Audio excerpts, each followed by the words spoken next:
Hello, little bookworms. Welcome back to Fritz's Bed Storytime. Today, we'll be continuing our series on Who Was Ben Franklin. We'll be starting in Chapter 2. Benjamin Franklin was born in a house on Milk Street in Boston, Massachusetts on January 17, 1706. There wasn't any United States yet. Massachusetts belonged to England. It was one of England's 13 American colonies. Ben's family was large, very large. He was number 15 in a family with 17 children. As often happened back then, 4 of the children died young. His parents, Josiah and Abiah Franklin, were not rich. Still, they got by. Josiah ran a shop called the Blue Ball. He made and sold candles and soap there. Next to the shop was the family home. It had just 2 rooms downstairs and 2 upstairs. Young Ben shared a bed with a brother or 2. Josiah and Abiah wanted Ben to become a minister, but Ben had 2 strikes against him. First, he had been born on a Sunday. Many people believed that a Sunday baby was a child of the devil. Also, he was left-handed. That was said to be another mark of the devil. His father punished Ben when he caught him throwing a ball or writing with his left hand. It didn't work. Ben was a lefty for life. Something else made his parents doubt that Ben would make a good minister. He was a smart aleck. For example, every evening, Josiah said a long prayer before supper. One day, Ben's father was packing fish into a barrel. Why didn't his father say grace over all the fish in the barrel at once? Ben suggested. Then Josiah would not have to waste time saying grace at each evening meal. For a smart remark, Ben received a slap. Ben went to school for just 2 years, starting at age 8.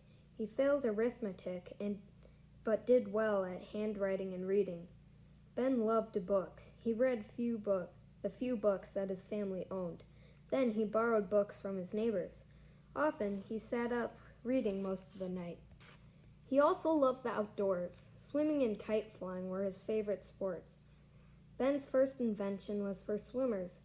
He made 4 paddles that slipped over his hands and feet. The paddles helped him swim faster.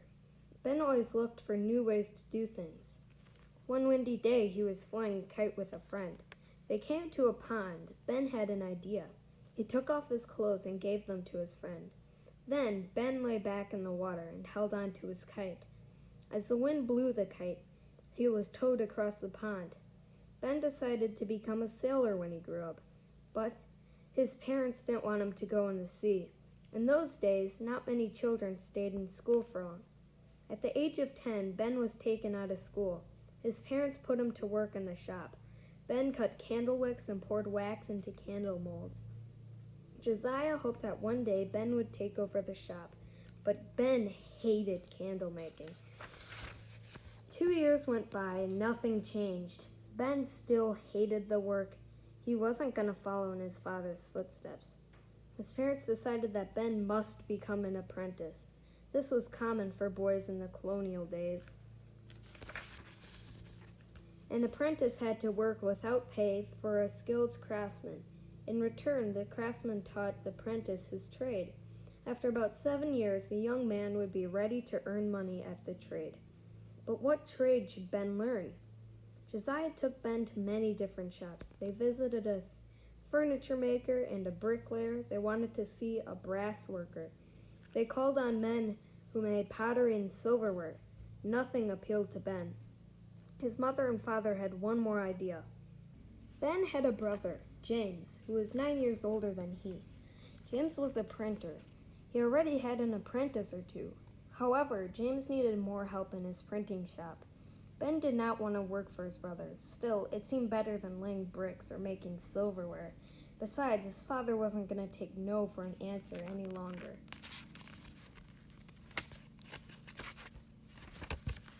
So, in 1718, 12-year-old Ben Franklin was apprenticed to his brother James.